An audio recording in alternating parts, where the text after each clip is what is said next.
আমার প্রিয় ভাইয়েরা, এই জন্য রাসূল করিম সাল্লাল্লাহু আলাইহি সাল্লাম উম্মতদেরকে বলেন, ও আমার উম্মতেরা শোনো, তোমরা কারো প্রতি হিংসা করো না, কেননা হিংসা হচ্ছে খারাপ। হিংসাকারীরা কখনো জান্নাতে প্রবেশ করবে না, বলেন নাউযুবিল্লাহ। কখনোই হিংসাকারীরা কি করবে না? জান্নাতে প্রবেশ করবে না।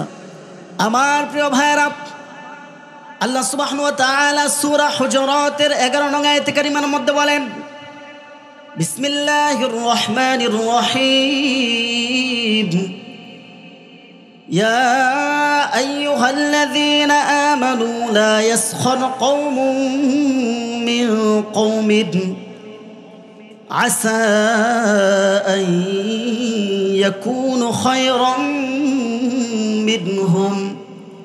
আল্লাহ তাআলা বলেন, হে ঈমানদারেরা, তোমরা কোনো পুরুষ অন্য কোনো পুরুষকে নিয়ে বিদ্রূপ করো না। ঈমানদারেরা শুনো, তোমরা কোনো পুরুষ অন্য কোনো ঈমানদার মুসলমান পুরুষকে নিয়ে মশকরা করো না, বিদ্রূপ করো না। আসা আইয়াকুনু খায়রাম মিনহুম, কেননা হতে পারে যাকে নিয়ে মশকরা করতেছ, বিদ্রূপ করতেছ, ওই ব্যক্তিটাই বিদ্রূপকারীর চেয়ে আল্লাহ তাআলার কাছে উত্তম হতে পারে। সুবহানাল্লাহ বলেন। আমি আপনি যাকে নিয়ে বিদ্রূপ করতেছি, মশকরা করতেছি, হতে পারে আমার চেয়ে ওই ব্যক্তিটা কি আল্লাহ তাআলার কাছে উত্তম। এজন্য আমি আপনি কাউকে কি করব না? মশকরা করব না, কোনো মানুষকে হেয় প্রতিপন্ন করব না। আল্লাহ সুবহানাহু ওয়া তাআলা এই আয়াতের পরিপ্রেক্ষিতে বলেন, আল্লাহ তাআলা বলেন এই আয়াতে,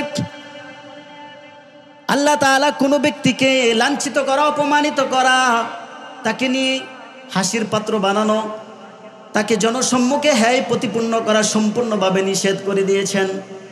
দুজাহানের সরদার সাইয়্যিদিনা মুহাম্মদুর রাসূলুল্লাহ সাল্লাল্লাহু আলাইহি ওয়াসাল্লাম বলেন, হাদিসটি এসেছে সহিহ মুসলিমের মধ্যে 91 নং হাদিস, عن ابن مسعود رضي الله تعالى عنه عن النبي صلى الله عليه وسلم الكبر بطر الحق وغمط الناس।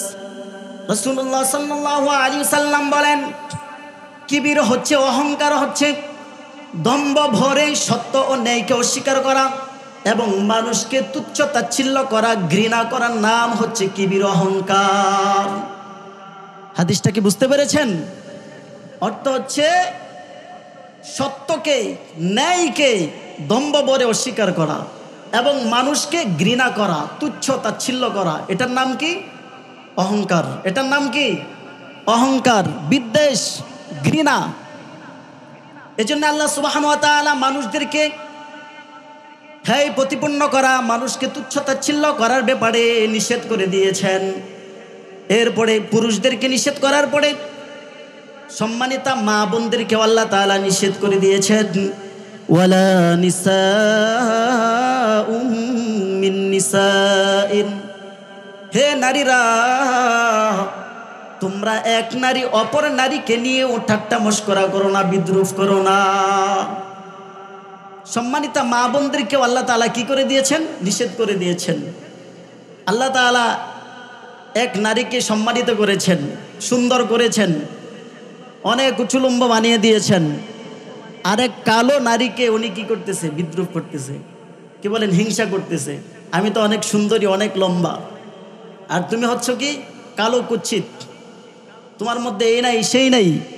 মানুষকে খাটো করা, হেয় প্রতিপন্ন করা, এগুলো থেকে মা বোনদের কি করতে হইব?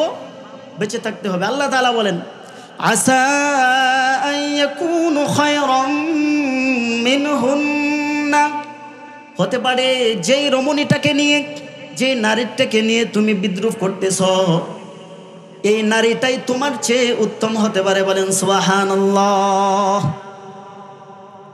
এই জন্য আমার প্রিয় ভাইয়েরা, আমাদের সমাজের মধ্যে কিছু কিছু ভাইয়েরা আছে অনেক খারাপ থাকে কিনা বলেন? সেই খারাপ থেকে যে কোনোভাবে আল্লাহ তাআলা তাকে হেদায়েতের পথে আনেন। অতঃপর সে আল্লাহ তাআলার রাস্তায় সময় লাগায়, সময় লাগিয়ে ওই গাঞ্জাকুর ছেলেটা, মদখুর ছেলেটা, নিশাখুর ছেলেটা, বেবিচার করনেওয়ালা ছেলেটা তওবা তিল্লা পরে যখন আল্লাহ তাআলার রাস্তায় ফিরে আসে, আল্লাহ তাআলার দ্বীনে সময় লাগিয়ে, তাবলীগের মধ্যে সময় লাগিয়ে তার জীবনটা পরিপূর্ণ পরিবর্তন করে ফেলে। আগে দাড়ি ছিল না, এখন দাড়ি রেখেছে। আগে নামাজ পড়তো না, এখন নামাজ পড়ে। আগে রোজা রাখতো না, এখন রোজা করে। আগে মানুষকে সালাম দিত না, এখন দেয়। কেন দেয়? সে অসৎ সঙ্গ ত্যাগ করে আল্লাহ তাআলার রাস্তায় গিয়েছে এবং নিজের জীবনকে পরিবর্তন করে ফেলেছে। ওই যে আগে যে পাপাচারগুলো করেছিল, আগে যে খারাপ কাজ করেছিল বন্ধুদের সাথে, এখন ওই বন্ধুদেরকে ছেড়ে সে আল্লাহ তাআলার রাস্তায় চলে এসেছে। কথা বলেন ঠিক কিনা? এখন সে নামাজ পড়ে, এখন সে দাড়ি রেখেছে, এখন সে আর মেয়েদের সাথে নষ্টামি করে না, কোনো পাপাচার কাজ করে না। সুতরাং এই যে যুবকটা আল্লাহ তাআলার জন্য ভালো হয়ে গেল, সে যে বন্ধুদের সাথে চলতো, এখন এই বন্ধুরা যদি তাকে নিয়ে মস্করা করে ঠাট্টা করে, এই বেটা, আরে তুই তো না আমাদের সাথে সেদিন চললি, আমরা একসাথে মদ খাইলাম, একসাথে গাঁজা খাইলাম, একসাথে নষ্টামি করলাম, এখন তুমি সাধু হয়ে গেছো, বুজুর্গ হয়ে গেছো। এই যে একটা ভালো ছেলের সাথে, ভালো যুবকের সাথে সে মস্করা করতেছে। সুতরাং এখানেই বুঝে নেন, আল্লাহ তাআলা বলে আসা আন ইয়াকুনু খায়রাম মিনহুম, হতে পারে যাকে নিয়ে মস্করা করা হচ্ছে সেই বান্দাটা আল্লাহ তাআলার কাছে প্রিয় হতে পারে। কথা বলেন ঠিক কিনা? এজন্য আগে যে কর্মগুলো করেছে, আগে সে খারাপ কাজ করেছে, নেশা করেছে, সিগারেট খেয়েছে, মেয়েদের সাথে কথা বলতো, এখন সব কিছু সে বাদ দিয়েছে। সুতরাং আমাদের সমাজের মধ্যে কিছু কিছু মানুষ আছে, যে যুবকটা ভালো হতে চায়, যে যুবকটা ভালো পথে চলে, তাকে আর অন্য 10টা ছেলে ফেলেরা ভালো হতে দেয় না। কথা বলেন ঠিক কিনা? আছে না নাই বলেন? এক মেয়ে, তিনি আগে খুব খারাপ ছিল, তওবা পড়ে আল্লাহ তাআলার রাস্তায় ফিরে এসেছে। আগে পর্দা করতো না, এখন পর্দা করে। আগে নামাজ পড়তো না, এখন নামাজ পড়ে। আগে ছেলেদের সাথে কথা বলতো, এখন ছেলেদের সাথে কথা বলে না। আমার সম্মানিতা মা ও বোনেরা, এরকমভাবে আগে যারা খারাপ ছিল তারা ভালো রাস্তায় এসেছে, তওবা তিল্লা পড়ে আল্লাহ তাআলার রাস্তায় চলে এসেছে। সুতরাং এই মেয়েকে নিয়ে, এই নারীকে নিয়ে অন্য কোনো নারী বিদ্রুপ করতে পারবে না। এই যে সে তওবা করেছে, তওবার কারণে আল্লাহ তাআলা তাকে মাফ করে দিয়েছেন। আর যিনি তাকে নিয়ে বিদ্রুপ করতেছেন, ও মেয়ে, তুমি না এমন খারাপ ছিলা, তুমি তো এই কাজ করতা, এই কাজ করতা, আমি জানি। এই যে কথাগুলো বলতেছেন, যার কারণে আপনি নিকৃষ্ট হয়ে গেলেন, আর যে নারীটাকে আপনি তুচ্ছ তাচ্ছিল্য করলেন, ওই নারীটাই আল্লাহ তাআলার কাছে উত্তম হয়ে গেল। বলেন সুবহানাল্লাহ। আমার প্রিয় ভাইরা, এরপর আল্লাহ তাআলা বলেন ওয়ালা তালমিজু আনফুসাকুম, তোমরা একে অপরের দোষ অন্বেষণ করো না। আমরা করি কিনা বলেন? আল্লাহ তাআলা বলেন সূরা হুমাযার 1 নম্বর আয়াত, ওয়াইলুল লিকুল্লি হুমাযাতিল লুমাযা, প্রত্যেক দুর্ভোগ ওই ব্যক্তির জন্য যারা পশ্চাতে এবং সামনে মানুষের নিন্দা করে। আমরা করি কিনা বলেন? সামনে মানুষের নিন্দা করি না, পিছনে তো আরও বাঁশ দিই, বাঁশ দেওয়ার জন্য অলরেডি খাড় হয়ে থাকি। কথা বলেন ঠিক কিনা? মানুষকে সমাজের মধ্যে একজন ভালো মানুষ ভালো হতে চাইলে তাকে আমরা ভালো হতে দিতে পারি না, চাই না। এজন্য আল্লাহ তাআলা বলেন তোমরা একে অন্যের দোষ অন্বেষণ করো না। এরপর আল্লাহ তাআলা বলেন ওয়ালা তালমিজু আনফুসাকুম ওয়ালা তানাবাজু বিল আলকাব, এবং কারো মন্দ নামে তোমরা কাউকে ডেকো না। একজন ব্যক্তির নাম একটা সুন্দর নাম, আব্দুর রহিম, তাকে রহি রহি বলে ডাকলেন, যার ফলে নামটা বিকৃত করলেন না। তাহলে এই নামটা পর্যন্ত বিকৃত করা যাবে না। আমার প্রিয় ভাইরে, আয়াতটা নাজিল হয় বনু সালামা গোত্রের শানে। রাসূলুল্লাহ সাল্লাল্লাহু আলাইহি সাল্লাম যখন মদিনায় হিজরত করে গিয়েছিলেন, তখনকার সময় একজন ব্যক্তির নাম মদিনার মধ্যে কয়েকজন এরকমভাবে এক একজনের নাম 3টা 4টা করে থাকতো। রাসূলুল্লাহ সাল্লাল্লাহু আলাইহি সাল্লাম একজনের নাম ধরে ডাক দিলেন। অন্যান্য সাহাবীরা বললেন, ইয়া রাসূলুল্লাহ, এই ব্যক্তিকে এই নামে ডাকলে তিনি কষ্ট পায়, অপছন্দ করে, তখন আল্লাহ তাআলা বলেন, ওয়ালা তালমিজু আনফুসাকুম ওয়ালা তানাবাজু বিল আলকাব, তোমরা কারো মন্দ নামে ডেকো না। বিসাল ইসমুল ফুসুক বাদাল ঈমান, ঈমান আনার পরে মন্দ নামে ডাকা কতই না নিকৃষ্ট। ওয়া মান লাম ইয়াতুব ফাউলাইকা হুমুয যালিমুন, যারা এই সমস্ত কর্মকাণ্ড থেকে নিবৃত্ত না হয় এরাই হচ্ছে জালিম, এরাই হচ্ছে খারাপ। কথাগুলো কি বুঝতে পারতেছেন? কাউকে নিয়ে আপনি ব্যঙ্গ করবেন, কারো নাম আপনি বিকৃত করবেন, কারো দোষ অন্বেষণ করবেন, এই সমস্ত কর্মকাণ্ড থেকে যদি আমি নিবৃত্ত না থাকি, তওবা না করি, তাহলে আপনি কিসের কাতারে পড়ব? জালিমের কাতারে পড়ব। সুতরাং আমরা কাউকে ব্যঙ্গ করব না, কাউকে হায় প্রতিপন্ন করব না, কারো নামও বিকৃত করব না, ইনশাআল্লাহ। আমার প্রিয় ভাইরা, এজন্য হিংসা বড় খারাপ জিনিস। এগুলো সব কিছু হিংসার মধ্য থেকে আসে। আল্লাহ সুবহানাহু ওয়া তাআলা সূরা বনী ইসরাঈলের 37 এবং 38 নম্বর আয়াতে কারিমার মধ্যে আল্লাহ তাআলা বলেন, ওয়ালা তামশি ফিল আরদি মারহান ইন্নাকা লান তাখরিকাল আরদা ওয়া লান তাবলুগাল জিবালা তুলা কুল্লু যালিকা কানা সাইয়্যুহু ইনদা রাব্বিকা মাকরুহা। আল্লাহ তাআলা বান্দাদেরকে বলেন, ওয়ালা তামশি ফিল আরদি মারহান, তোমরা জমিনের মধ্যে ধম্ব ভরে বিচরণ করো না। ইন্নাকা লান তাখরিকাল আরদা ওয়া লান তাবলুগাল জিবালা তুলা, কেননা তুমি যতই ধম্ব ভরে জমিনের মধ্যে বিচরণ করো, যতই দামি জুতা পরে জমিনের মধ্যে খট খট করে হাঁটো না কেন, তবু তুমি জমিনকে, ভূপৃষ্ঠকে বিদীর্ণ করতে পারবে না। কথা বলেন ঠিক কিনা? যতই বাহাদুরি করো না কেন, যতই প্রতাপশালী পরাক্রমশালী হও না কেন, তুমি তো এই ভূপৃষ্ঠকে, জমিনকে বিদীর্ণ করতে পারবে না। মানুষকে পিস্তল ঠেকিয়ে চাঁদা আদায় করতে পারবে, মানুষকে হত্যা করতে পারবে, মানুষের সম্পদ লুট করতে পারবে, অনেক পরাক্রমশালী ক্ষমতার বাহাদুরি করতে পারবে, কিন্তু তুমি এই জমিনকে বিদীর্ণ করতে পারবে না। কথা বলেন ঠিক কিনা? বরং এই ব্যক্তিদের কার্যক্রম উল্টা হয়। বলে কেমন উল্টা হয়? জাঁকজমকপূর্ণ পোশাক পরিধান করে কারুন হেঁটেছিল কিনা বলেন? কারুনের ঘটনা জানেন না? পবিত্র কুরআনে এসেছে। সে হিংসা নিয়ে, বিদ্বেষ নিয়ে, গর্বধম্ব ভরে জমিনের মধ্যে চলাচল করত, আর আল্লাহ তাআলা তার প্রাসাদ সহ তাকে জমিনের মধ্যে দোষিয়ে দিয়েছেন। বলেন নাউযুবিল্লাহ।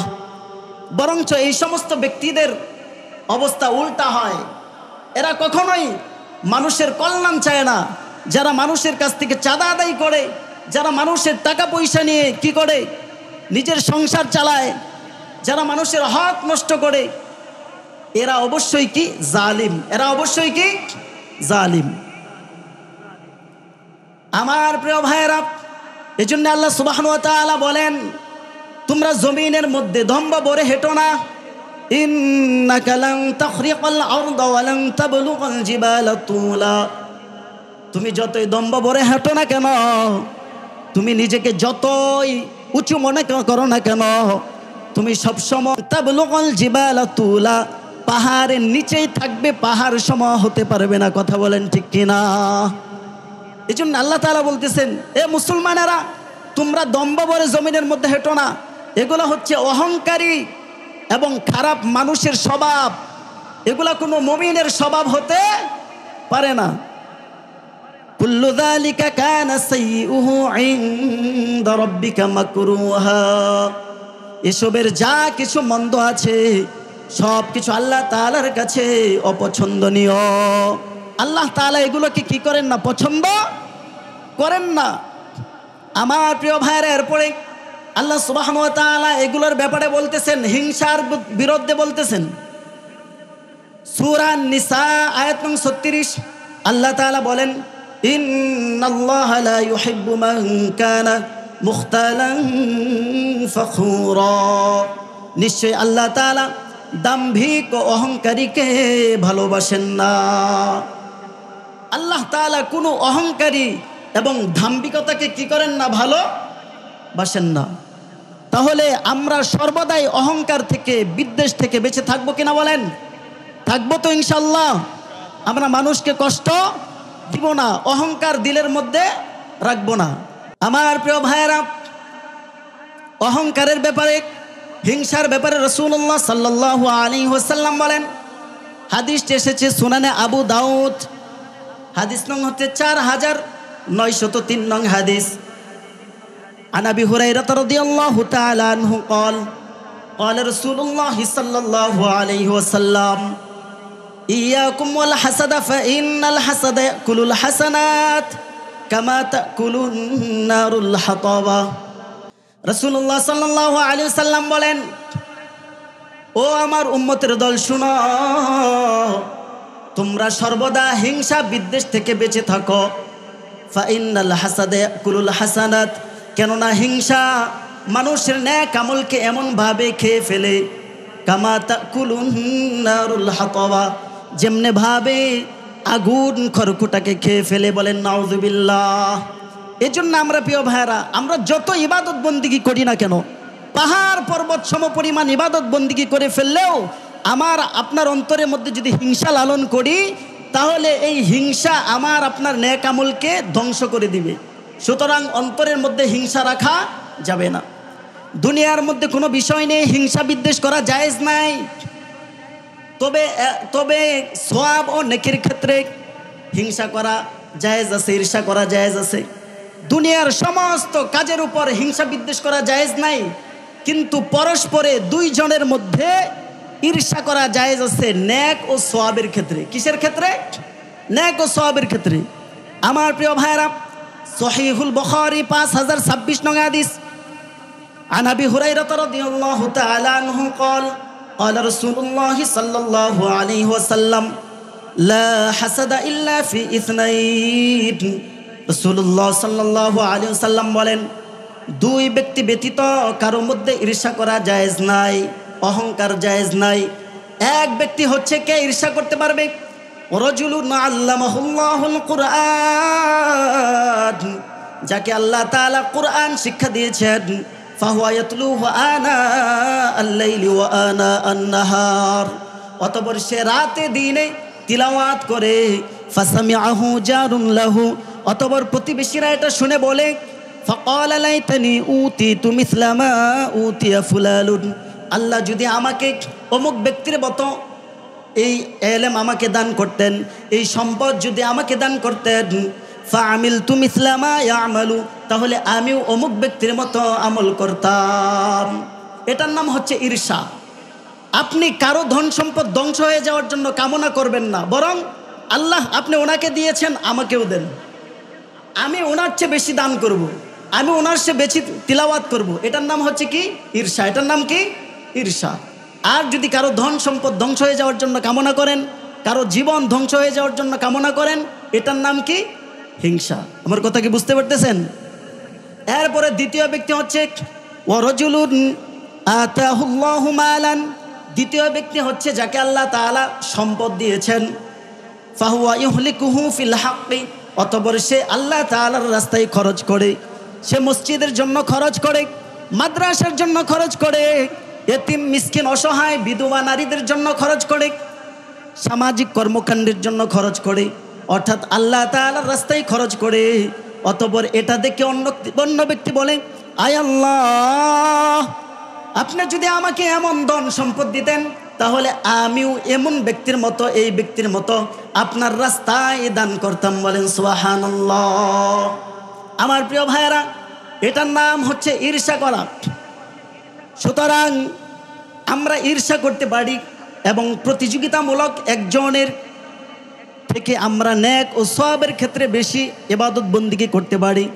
সুতরাং অন্যজনের ধ্বংস কামনা করা, অন্যজনের ক্ষতি করা আমরা কখনোই কামনা করতে পারি না। হযরত উমর ইবনুল খাত্তাব রাদিয়াল্লাহু তাআলা আনহু তিনি বর্ণনা করেছেন, আমরা লা ইলাহা ইল্লাল্লাহ, সুবহানাল্লাহ, আল্লাহু আকবার, এই শব্দগুলোর তাৎপর্য জানি, কিন্তু আলহামদুলিল্লাহ শব্দর ভাব অর্থ কি এটা তেমন ভালো বুঝি না। তখন হযরত আলী রাদিয়াল্লাহু তাআলা আনহু বলেছেন, বর্ণনা করেছেন, এই শব্দটাকে আল্লাহ তাআলা নিজের জন্য পছন্দ করেছেন। সুবহানাল্লাহ। এই শব্দটাকে আল্লাহ তাআলা নিজের জন্য কি করেছেন? পছন্দ করেছেন। এটা হচ্ছে কৃতজ্ঞতা প্রকাশক বাক্য। যখন কোনো ব্যক্তি বলে আলহামদুলিল্লাহ, তখন আল্লাহ সুবহানাহু ওয়া তাআলা বলেন, আমার বান্দা আমার কৃতজ্ঞতা জ্ঞাপন করলো, বলেন সুবহানাল্লাহ। যখন কোনো ব্যক্তি আলহামদুলিল্লাহ শব্দটা বলে, তখন আল্লাহ তাআলা বলে, এই বান্দা আমার কি করলো? কৃতজ্ঞতা জ্ঞাপন করলো। আল্লাহ তাআলা অত্যন্ত খুশি হন। আমার প্রিয় ভাইয়েরা, ইসলামী জলসায়, কোরআনের জলসায়, হাদিসের জলসায় আপনারা বসতে পেরে খুশি নাকি বেজার? আরেকটু জোরে বলেন, খুশি নাকি বেজার? আমার প্রিয় ভাইরা, আমরা দুনিয়ার সমস্ত জায়জামেলা সব কিছু থাকা সত্ত্বেও সব কিছুকে রেখে কোরআনের মাজলিসে বসেছি, হাদিসের মাজলিসে বসেছি। কেন বসেছি? এটার ফায়দা কি জানার দরকার আছে না নাই বলেন? আমরা আমাদের সব সময় সব কিছু কাজ রেখে এখানে কোরআনের মাজলিসে কেন বসেছি? ইলমের মজলিসও কেন বসেছি? মুহতারাম হাজিরিন, হাদিসটি এসেছে মিফতাহু দারুস সাআদা গ্রন্থের মধ্যে, প্রথম খণ্ড 376 নং পৃষ্ঠার মধ্যে হাদিসটি এসেছে। عن عبد الله بن عمرو رضي الله تعالى عنه قال قال رسول الله صلى الله عليه وسلم مجلس فقه خير من عبادة 60 سنة سبحان الله বলেন।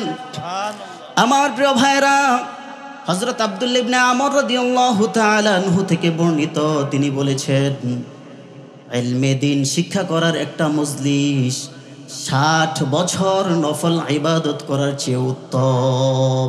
সুবহানাল্লাহ বলেন। এটা কিসের মজলিস? ইলম শিখার মজলিস। এখানে উলামায়ে কেরাম কোরআন এবং হাদিস থেকে আলোচনা করবেন। কিসের আলোচনা করবেন? ইলমের আলোচনা করবেন। এটা জিকিরের মজলিস আর ইলমের কি একটা মজলিস।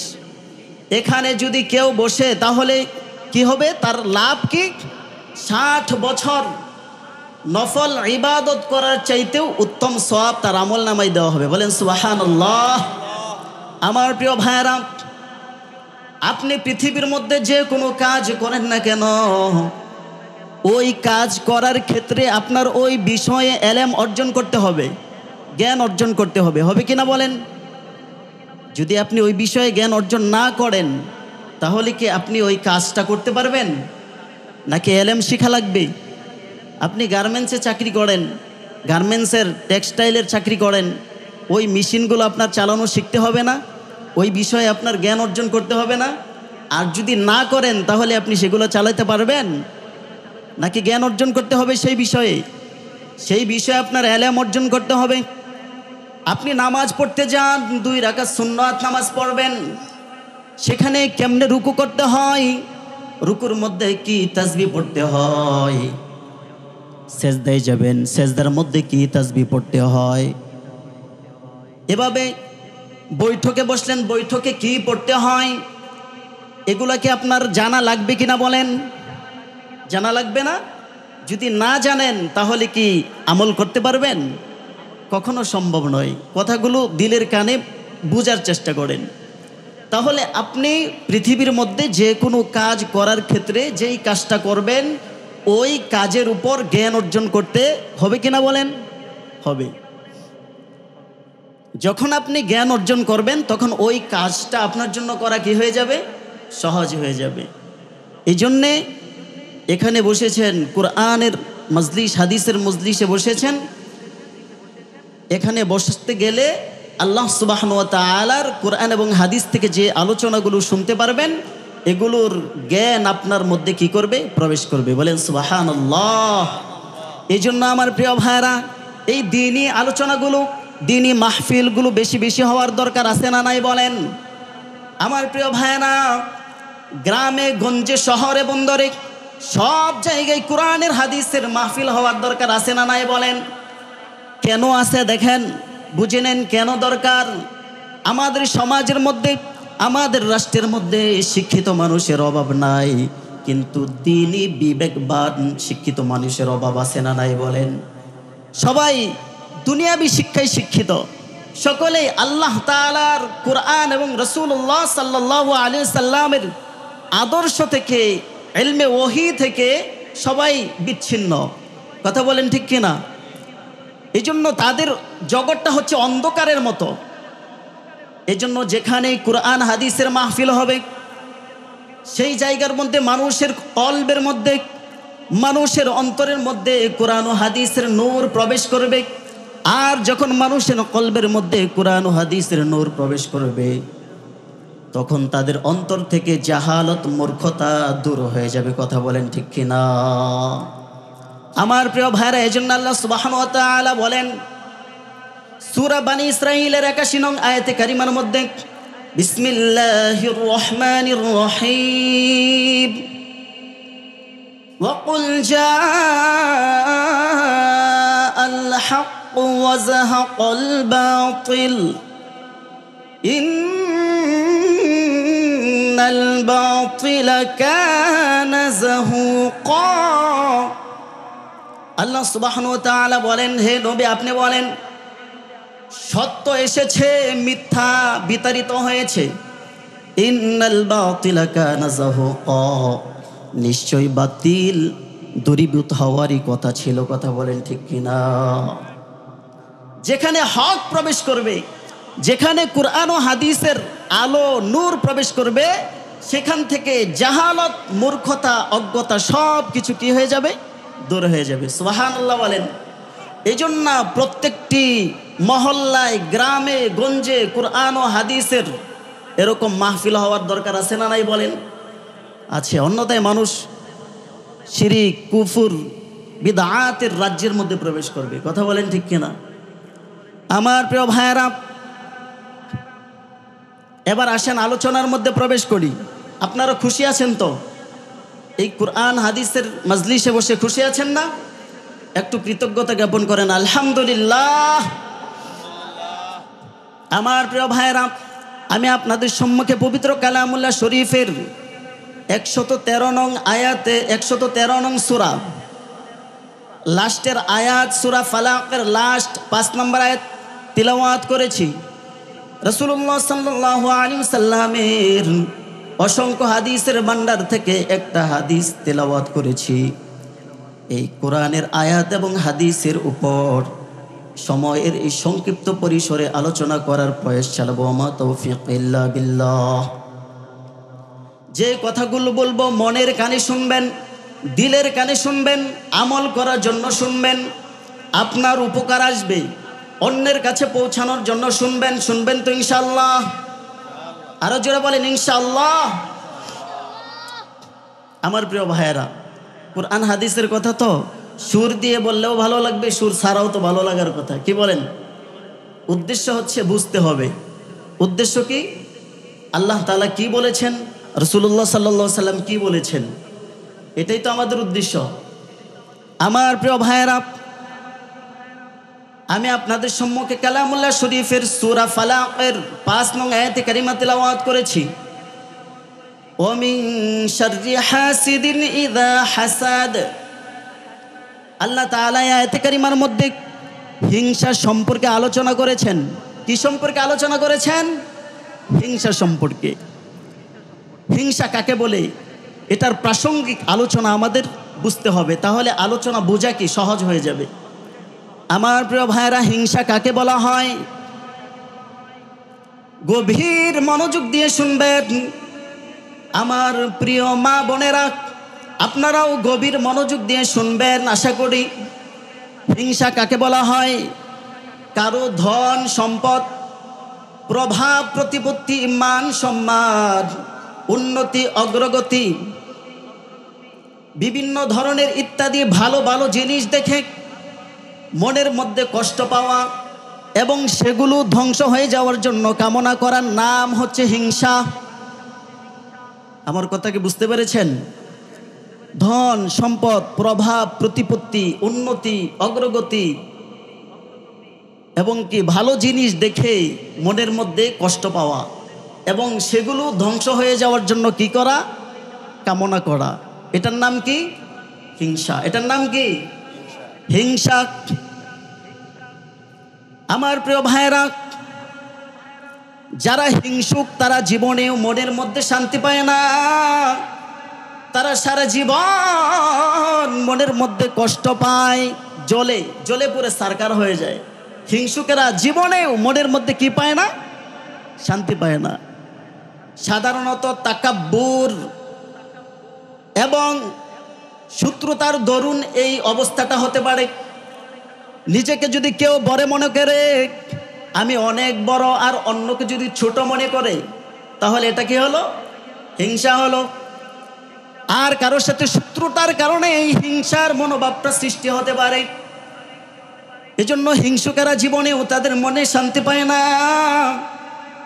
এজন্য রাসূল করিম সাল্লাল্লাহু আলাইহি ওয়াসাল্লাম বলেছেন, তোমরা হিংসা থেকে বেঁচে থাকো, কেননা হিংসা মানুষের নেক আমলকে এমনভাবে খেয়ে ফেলে যেরকম আগুন খড়কুটাকে জ্বালিয়ে দেয়, খেয়ে ফেলে। বলেন নাউযুবিল্লাহ।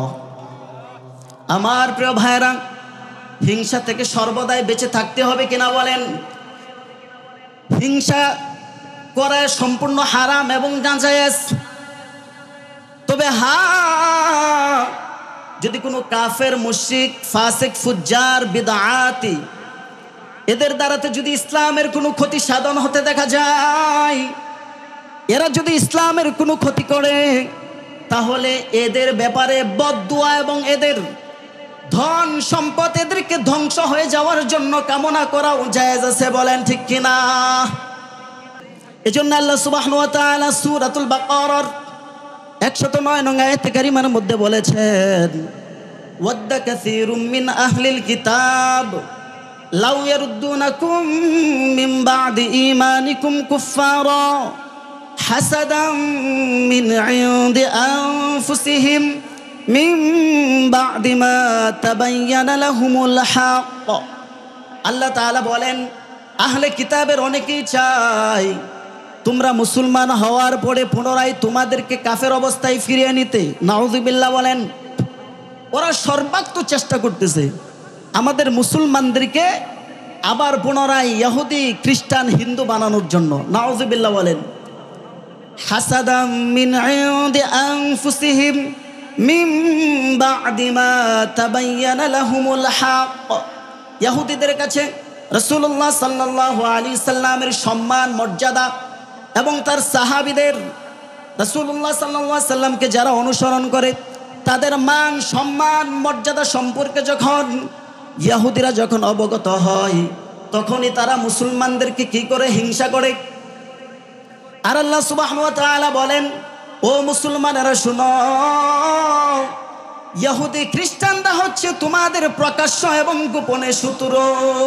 কথা বলেন ঠিক কিনা? এই জন্য আমার প্রিয় ভাইয়েরা, তামাম দুনিয়ার কাফের রাষ্ট্রগুলো একত্র হয়েছে, কিন্তু মুসলমান রাষ্ট্রগুলো একত্র হতে পারে না। কথা বলেন ঠিক কিনা? আমার প্রিয় ভাইয়েরা, যতক্ষণ পর্যন্ত মুসলমান রাষ্ট্রগুলো একত্রিত না হবে, ততদিন পর্যন্ত মুসলমানদের মায়ের খাওয়াই লাগবে। কথা বলেন ঠিক কিনা? এজন্যে আমার প্রিয় ভাইয়েরা, কাফের বেঈমানেরা মুসলমানদেরকে অনেক হিংসা করে। কি করে?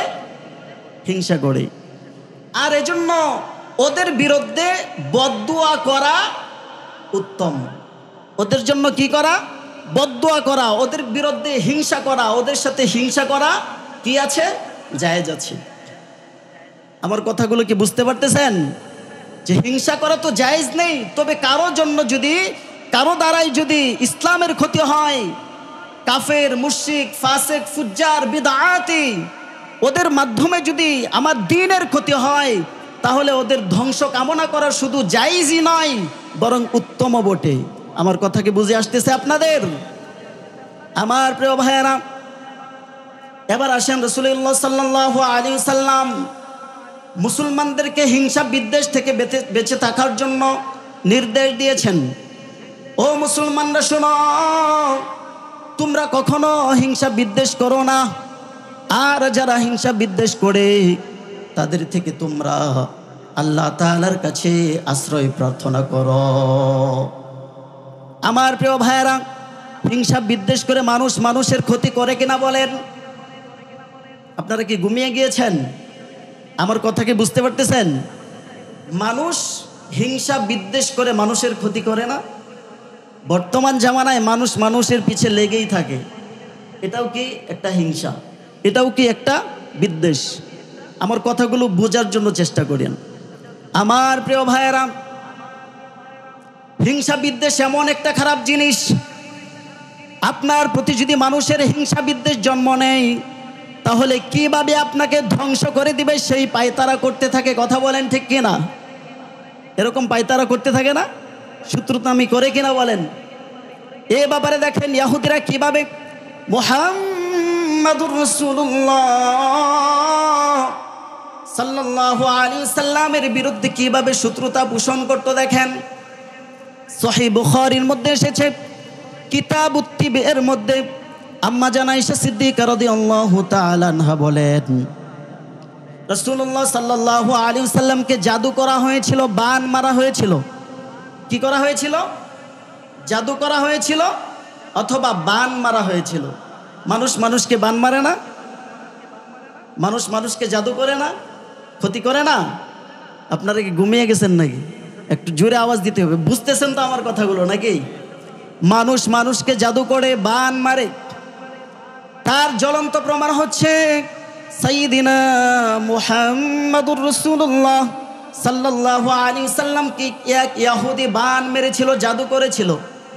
আম্মা জান আয়েশা সিদ্দিকা রাদিয়াল্লাহু তাআলা আনহা বলেন, দুজাহানের সরদার নবী করিম সাল্লাল্লাহু আলাইহি সাল্লাম কারো ঘরে যায় নাই, কোনো স্ত্রীদের ঘরে যায় নাই, তবু মনে হতো আমি অমুক স্ত্রীদের ঘরে গিয়েছি, আমি অমুক স্ত্রীর ঘরে গিয়েছি, এরকম মনে হতো। কোনো কাজ করেন নাই, তারপরেও মনে হতো এমন কাজ আমি করেছি। এটাই হচ্ছে জাদুর সবচেয়ে বড় প্রভাব। মানে কোনো কাজ করি নাই, মনে হচ্ছে এই কাজ আমি করেছি। রাসূল সাল্লাল্লাহু আলাইহি সাল্লাম কোনো স্ত্রীদের ঘরে যান নাই, মনে হচ্ছে তার ঘরে আমি গিয়েছি, এরকম একটা অবস্থা সৃষ্টি হয়েছে। এরপরে একদিন রাসূলুল্লাহ সাল্লাল্লাহু আলাইহি ওয়াসাল্লাম আম্মা জান আয়েশা সিদ্দিকা রাদিয়াল্লাহু তাআলা আনহাকে বলেন, আয়েশা, আমি আমার মহান পালনকর্তাকে জিজ্ঞাসা করেছি আমার কি অসুখ হয়েছে, কি রোগ হয়েছে। আল্লাহ সুবহানাহু ওয়া তাআলা আমাকে বলে দিলেন, দুইজন ব্যক্তির মাধ্যমে আমাকে জানিয়ে দিলেন, দুইজন ব্যক্তি এসেছে।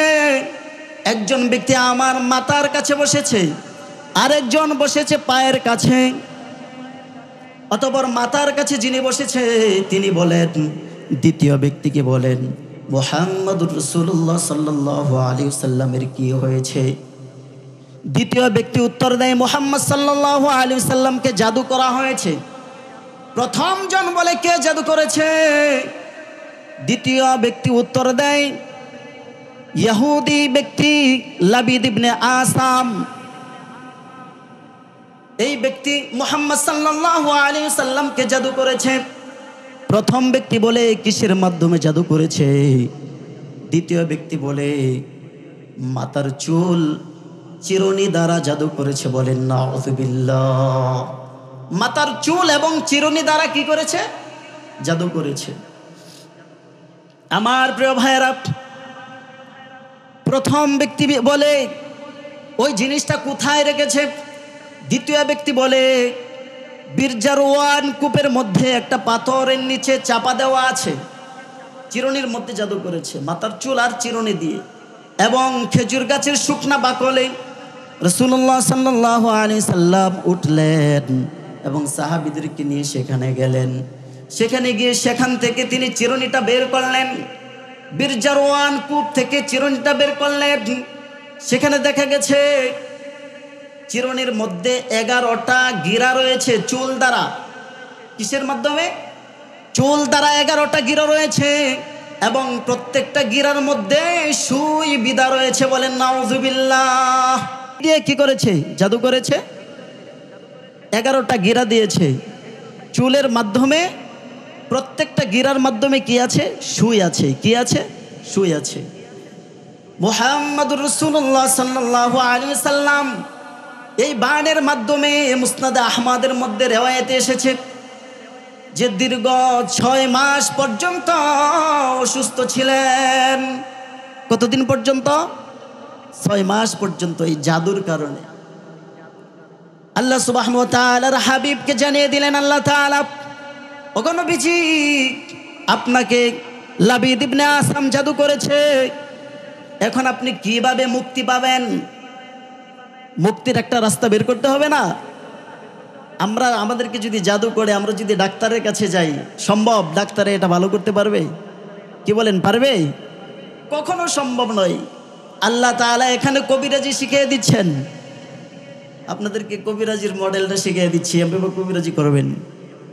কিভাবে বলে দিচ্ছি। কবিরাজি আমি শিখাচ্ছি নাকি আল্লাহ তাআলা শিখাচ্ছে? বলেন, একটু জোরে বলেন, কে শিখাচ্ছে? আল্লাহ তাআলা শিখাচ্ছে নবী মুহাম্মদ সাল্লাল্লাহু আলাইহি সাল্লামকে। ও নবী,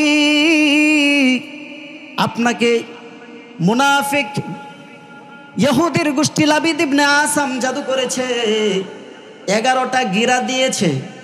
সুতরাং আমি আল্লাহ তাআলা আপনার উপর 2টা সূরা নাজিল করলাম, সূরা ফালাক আর সূরা নাস। সুবহানাল্লাহ বলেন। এই 2টা সূরার মধ্যে 11টা আয়াত আছে। কয়টা আয়াত বলেন? 11টা আয়াত আছে। ইহুদি কয়টা বান দিয়ে জাদু করেছে? 11টা বান দিয়ে কি করেছে? জাদু করেছে। মুহাম্মাদুর রাসূলুল্লাহ সাল্লাল্লাহু আলাইহি সাল্লাম তিনি কি করলেন? একটা করে আয়াত পড়লেন, আর একটা করে গিরা খুললেন। আয়াত পড়া শেষ, গিরাগুলাও খোলা শেষ, এবং মুহাম্মাদুর রাসূলুল্লাহ সাল্লাল্লাহু আলাইহি সাল্লাম সুস্থ হয়ে গেলেন। সুবহানাল্লাহ বলেন। আমার প্রিয় ভাইরা, এই আয়াতের মধ্যে আল্লাহ তাআলা কি বলেন? মনোযোগ দিয়ে শুনেন। আল্লাহ সুবহানাহু ওয়া তাআলা বলেন, ওগো আমার হাবিব, আপনি বলেন। এর আগে আপনাদেরকে বলে নেই, দুনিয়ার মধ্যে যত মানুষ আপনাকে ক্ষতি করার চেষ্টা করবে, চাই সেটা জিন হোক অথবা মানুষ হোক, শত্রুতার দরুন হোক, মোহাব্বতের দরুন হোক। মোহাব্বতে কেউ কারো ক্ষতি করে? কখনো ক্ষতি করে না, শত্রুতার কারণে করে। সুতরাং দুনিয়ার মধ্যে যে কোনো ব্যক্তি যদি আপনাকে ক্ষতি করার চেষ্টা করে, তাহলে এই আয়াতগুলোর, এই সূরাগুলোর আমল করবেন। বিনিময়ে আল্লাহ তাআলা আপনাকে সব বিপদ থেকে নিরাপদে রাখবেন। সুবহানাল্লাহ বলেন। আমার প্রিয় ভাইরা দেখেন, আল্লাহ তাআলা এখানে কি বলেন? সূরা ফালাক। ওগো নবীজি, আপনি বলেন, বিসমিল্লাহির রহমানির রহিম। আল্লাহ তাআলা বলেন, কুল আউযু বিরাব্বিল ফালাক। ওগো নবীজি, আপনি বলেন, আমি আশ্রয় চাই উষার রবের, অর্থাৎ সকালবেলার রবের। মিন শাররি মা খলাক, তিনি যা সৃষ্টি করেছেন তার অনিষ্টতা থেকে। মোট কথা, আল্লাহ তাআলা যা মন্দ সৃষ্টি করেছেন তার অনিষ্টতা থেকে কার কাছে আশ্রয় চাই? আল্লাহ তাআলার কাছে আশ্রয় চাই।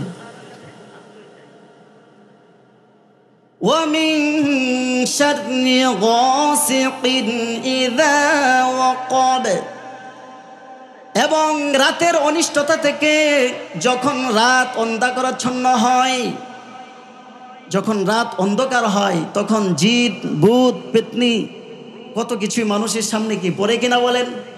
মানুষ অনেক ভয় পায় না? তাহলে আল্লাহ তাআলার কাছে আশ্রয় প্রার্থনা করতে হবে। ওয়া মিন শাররি গাসিকিন ইযা ওয়াকাব, আল্লাহ তাআলার কাছে আশ্রয় প্রার্থনা করতেছি রাতের অন্ধকার থেকে, যখন তা অন্ধকারাচ্ছন্ন হয়, তার অনিষ্টতা থেকে। ওয়া মিন শাররিন নাফাসাতি ফিল উকাদ, এবং ওই সকল জাদুকারিনী মহিলা থেকে যারা গ্রন্থিতে ফুৎকার দেয় এবং জাদু করে। ওয়া মিন শাররি হাসিদিন ইযা হাসাদ, এবং হিংসুকের হিংসা থেকে যখন সে হিংসা করে, হিংসুকের হিংসা থেকে যখন সে হিংসা করে, তার অনিষ্টতা থেকে আল্লাহ তাআলার কাছে কি চাচ্ছি? পানা চাচ্ছি, আশ্রয় চাচ্ছি। এটা হচ্ছে সূরা ফালাকের তর্জমা। এবার আসেন সূরা নাস। আমার প্রিয় ভাইরা, সূরা নাসের মধ্যে আল্লাহ তাআলা বলেন, অগণবীজি আপনি বলেন, কুল আউযু বিরাব্বিন নাস, আমি আশ্রয় চাই মানব মণ্ডলীর মালিকের কাছে, অধিপতির কাছে। অধিপতি কে? আল্লাহ। আমাদের মালিক কে? মানব জাতির মালিক কে? আল্লাহ। মালিকিন নাস, মানব মণ্ডলীর অধিপতির কাছে। ইলাহিন নাস, এবং মানুষের উপাস্যের কাছে। আমরা কার উপাস্য করি? আল্লাহর। কার উপাস্য করি? আল্লাহ তাআলার উপাস্য করি। আল্লাহ তাআলার কাছে আশ্রয় প্রার্থনা করি। মালিকিন নাস, ইলাহিন নাস, মিন শাররিল ওয়াসওয়াসিল খান্নাস, এবং অন্তরে কুমন্ত্রণা দাতার অনিষ্টতা থেকে। অন্তরে কে আছে? অন্তরে কে আছে বলেন না? শয়তান আছে না নাই বলেন? অন্তরে কে আছে? কুমন্ত্রণা দাতা শয়তান রয়েছে। আল্লাযী ইউওয়াসউইসু ফি সুদুরিন নাস, যে মানুষের অন্তরের মধ্যে কুমন্ত্রণা দেয়। মিনাল জিন্নাতি ওয়ান নাস, এবং সেটা মানুষ হতে অথবা জিন হতে। মানুষের অন্তরের মধ্যে শয়তানেও ধোঁকা দিতে পারে, জিনেও দিতে পারে। দুইটার মধ্যে যে কোনো একটা কি করতে পারে? ধোঁকা দিতে পারে। তাহলে এখানে 11টা আয়াত আছে। এই 11টা আয়াতের মধ্যে যদি আপনি আমল করতে পারেন, আয়াতের উপর আল্লাহ সুবহানাহু ওয়া তাআলা আপনাকে সমস্ত হিংসা, বিদ্বেষ, মানুষের খারাপতা থেকে, শত্রুতা থেকে, সব কিছু থেকে আল্লাহ তাআলা হেফাজত করবেন। বলেন সুবহানাল্লাহ। আমার প্রিয় ভাইয়ারা, আপনি যদি অসুস্থ হন তাহলে এই আয়াতগুলা পাঠ করবেন। আম্মা জান আয়েশা সিদ্দিকা রাদিয়াল্লাহু তাআলা আনহা বলেন, রাসূলুল্লাহ সাল্লাল্লাহু আলাইহি ওয়াসাল্লাম যখন অসুস্থ হতেন তখন তিনি সূরা ফালাক আর সূরা নাস তিলাওয়াত করতেন। এগুলো তিলাওয়াত করে হাতের মধ্যে ফু দিয়ে সর্বাঙ্গে তিনি মালিশ করে দিতেন, মলে দিতেন, যার ফলে তিনি আরোগ্য হয়ে যেতেন। বলেন সুবহানাল্লাহ। আম্মা জান আয়েশা সিদ্দিকা রাদিয়াল্লাহু তাআলা আনহা আরো বলেন, রাসূল করিম সাল্লাল্লাহু আলাইহি সাল্লামের সময় যখন শেষ হয়ে যায় মৃত্যু সজ্জায়, তখন আমি সূরা ফালাক আর সূরা নাস পড়ে রাসূল করিম সাল্লাল্লাহু আলাইহি সাল্লামের হাতের মধ্যে ফু দিলাম, আর তিনি তার হাতগুলো সারা সর্বাঙ্গে তিনি মলে দিলেন। আর আমার হাত তার পবিত্র হাত থেকে আলাদা হতো না। সুবহানাল্লাহ বলেন। আব্দুল্লাহ ইবনে হাবিব রাদিয়াল্লাহু তাআলা আনহু বলেন, এক রাতে গভীর অন্ধকার এবং বৃষ্টি হচ্ছিল। সে অন্ধকারে আমরা মুহাম্মদ সাল্লাল্লাহু আলাইহি ওয়াসাল্লামকে খুঁজতে বের হলাম। রাসূলুল্লাহ সাল্লাল্লাহু আলাইহি ওয়াসাল্লামকে পেয়ে গেলাম। অতঃপর তিনি আমাদেরকে আদেশ করলেন, পড়ো। আমি জিজ্ঞেস করলাম, ইয়া রাসূলুল্লাহ কি পড়ব? তখন দুজাহানের সরদার মুহাম্মদ রাসূলুল্লাহ সাল্লাল্লাহু আলাইহি ওয়াসাল্লাম বলে দিলেন, তুমি পড়ো সূরা ইখলাস, সূরা ফালাক আর সূরা নাস।